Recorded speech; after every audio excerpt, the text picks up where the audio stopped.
राधे राधे दोस्तों, कैसे हैं आप सब।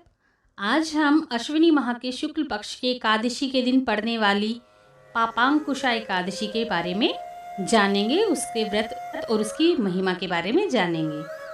प्रत्येक एकादशी तिथि भगवान श्री हरि विष्णु को समर्पित होती है। वैसे तो हर माह में 2 एकादशी तिथि आती हैं, एक शुक्ल पक्ष में और दूसरी कृष्ण पक्ष में, लेकिन पापांकुशा एकादशी का अलग ही महत्व होता है। पापांकुशा एकादशी का व्रत रखने से श्री हरि विष्णु प्रसन्न होते हैं और भक्तों को कभी धन दौलत सुख सौभाग्य की कमी नहीं होने देते। मान्यता के अनुसार इस व्रत को करने से पापों का प्रायश्चित होता है और व्यक्ति इस लोक के सुखों को भोगते हुए मोक्ष को प्राप्त करता है। पापांकुशा एकादशी का व्रत करने से जप तप के समान फल की प्राप्ति होती है और 3 पीढ़ियों को पापों से मुक्ति मिल जाती है। मान्यता यह भी है कि इस एकादशी का व्रत करने से चंद्रमा के अशुभ प्रभाव से भी मुक्ति मिलती है और सौभाग्य की प्राप्ति होती है। इस दिन व्रत करने वाले व्यक्ति को यमलोक में किसी प्रकार की यातनाएं नहीं सहनी पड़ती। पापांकुशा एकादशी तिथि पर भगवान विष्णु के पद्मनाभ स्वरूप की पूजा की जाती है। इस व्रत के करने से अपने साथ साथ अपने परिजनों को भी लाभ मिलता है। इस व्रत से न सिर्फ मन शुद्ध होता है, बल्कि अश्वमेघ और सूर्य यज्ञ के बराबर पुण्य फल की प्राप्ति होती है। पापांकुशा एकादशी की कथा का श्रवण करने से मनुष्य का हृदय निर्मल होता है और उसके पापों का अंत होता है, उसके पाप नष्ट हो जाते हैं तथा व्यक्ति को सुख समृद्धि और ऐश्वर्य की प्राप्ति होती है। तो आइए सुनते हैं पापांकुशा एकादशी व्रत की कथा। युधिष्ठिर भगवान श्री कृष्ण से बोले कि हे जगदीश्वर, मैंने अश्विन कृष्ण एकादशी अर्थात इंदिरा एकादशी का सविस्तार वर्णन सुना। अब आप कृपा करके मुझे अश्विनी माह के शुक्ल पक्ष की एकादशी के विषय में भी बतलाइए। इस एकादशी का क्या नाम है और इसके व्रत का क्या विधान है? इसका व्रत करने से किस फल की प्राप्ति होती है? कृपया यह सब विधान पूर्वक कहिए। भगवान श्री कृष्ण ने कहा, हे कुंती नंदन, अश्विनी माह के शुक्ल पक्ष की एकादशी का नाम पापांकुशा एकादशी है। इसका व्रत करने से सभी पाप नष्ट हो जाते हैं तथा व्रत करने वाला अक्षय पुण्य फल का भागी होता है। यदि इसके व्रत में श्रद्धा भक्ति सहित भगवान विष्णु का पूजन किया जाए तो मनवांछित फल प्राप्त होता है। इस लोक में सुंदर स्त्री, पुत्र और धन सर्व सांसारिक सुख मिलते हैं। अंत में वह अपने आप भी स्वर्ग को जाता है। इस एकादशी से एक दिन पहले भगवान राम ने रावण का वध किया था। चाहे रावण का स्वभाव तथा कर्म राक्षसों का हो, परंतु वंश तो ब्राह्मण का था। अतः ब्रह्म हिंसा के दोष से बचने के लिए मर्यादा पुरुषोत्तम राम ने पापांकुशा एकादशी का व्रत किया था। उन्होंने लक्ष्मण, जानकी माता तथा भालू और वानरों सहित उपवास किया था और पाप रहित हो गए थे। भले ही राजसूय यज्ञ और अश्वमेघ यज्ञ हजारों किए जाएं, परंतु वह एक पापांकुशा एकादशी के तुल्य नहीं है।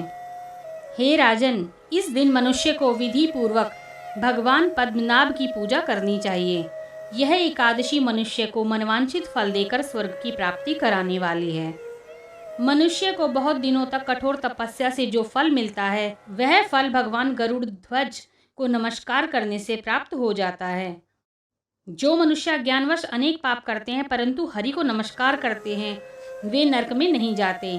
विष्णु के नाम के कीर्तन मात्र से संसार के सब तीर्थों के पुण्य का फल मिल जाता है। वो मनुष्य धनुषधारी भगवान विष्णु की शरण में जाते हैं, उन्हें कभी भी यम यातना भोगनी नहीं पड़ती। जो मनुष्य वैष्णव होकर शिव की और शैव होकर विष्णु की निंदा करते हैं, वे अवश्य नरकवासी होते हैं। सहस्त्रों वाजपेयी और अश्वमेघ यज्ञों से जो फल मिलता है, वह एकादशी व्रत के 16वें भाग के बराबर भी नहीं है।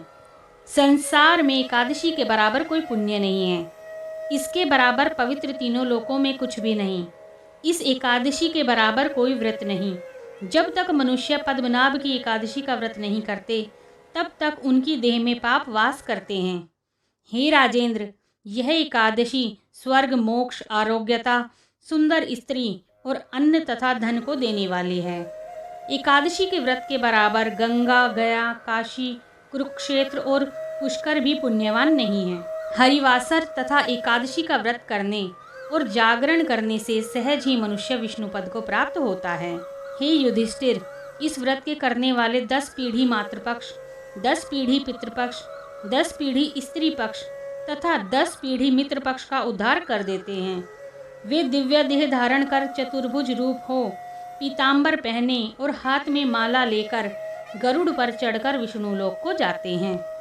हे नृपोत्तम, बाल्यावस्था, युवावस्था और वृद्धावस्था में इस व्रत को करने से पापी मनुष्य भी दुर्गति को प्राप्त न होकर सद्गति को प्राप्त होता है। अश्विनी मास की शुक्ल पक्ष की इस पापांकुशा एकादशी का व्रत जो मनुष्य करते हैं वे अंत में हरिलोक को प्राप्त होते हैं तथा समस्त पापों से मुक्त हो जाते हैं। सोना, तिल, भूमि, गौ, अन्न, जल, छत्री तथा जूती दान करने से मनुष्य यमराज को नहीं देखता। जो मनुष्य किसी प्रकार के पुण्य कर्म किए बिना जीवन के दिन व्यतीत करता है वह लोहार की भट्टी की तरह सांस लेता हुआ निर्जीव के समान ही है। निर्धन मनुष्य को भी अपनी शक्ति के अनुसार दान करना चाहिए तथा धन वालों को सरोवर, बाग, मकान आदि बनवाकर दान करना चाहिए। ऐसा मनुष्यों को यम का द्वार नहीं देखना पड़ता। संसार में दीर्घायु होकर धनाढ्य, कुलीन और रोग रहित रहते हैं।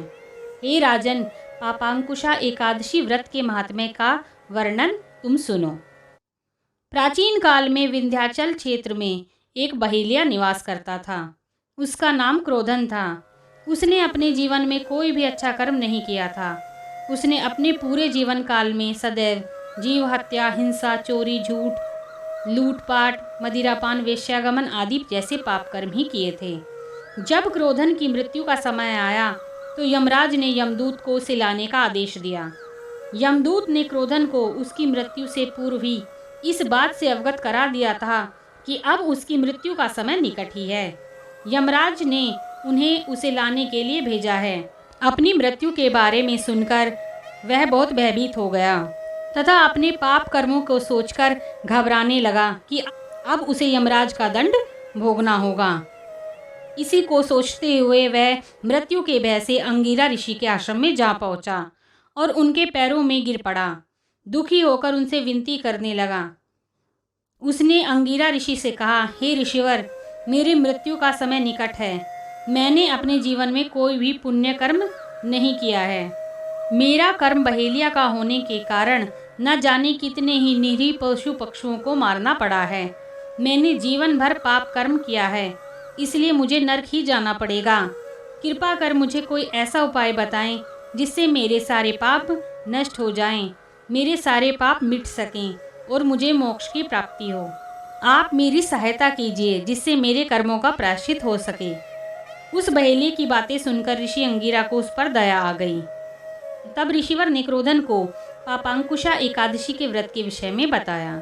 ऋषि अंगिरा ने कहा कि अश्विनी मास की शुक्ल पक्ष की एकादशी, जिसे पापांकुशा एकादशी के नाम से जाना जाता है, तुम उस दिन का उपवास करो और भगवान विष्णु का पूजन करो। पापांकुशा एकादशी का व्रत और पूजन करने से जातक के सभी पापों का नाश हो जाता है। ऐसा कहकर उन्होंने उसे व्रत का विधान बता दिया।